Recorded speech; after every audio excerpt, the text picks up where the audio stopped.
Do you want to change Instagram password? You can change your password on Instagram with just a few simple steps. Before we begin, please like this video and subscribe to our channel for more tutorials and tips. I've also included some helpful tools and apps in the description, so be sure to check them out. To change your Instagram password, first, open the Instagram app on your mobile device. Once you're on Instagram, tap on the profile icon at the bottom right corner of the screen.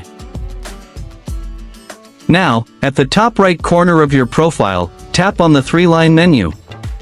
A screen will appear. Scroll down and tap on Accounts Center under the Your Account section. In the Accounts Center, scroll down and tap on Password and Security under the Account Settings section. Now, a new screen appears with different options. Tap on Change Password. If you have multiple accounts, select the Instagram account for which you want to change the password. Now, first enter your current password in the password box. After that, enter your new password, and then re-enter the new password to confirm.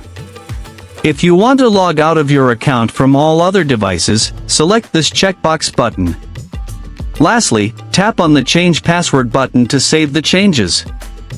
Now, your Instagram password has been successfully updated, which helps to keep your account secure.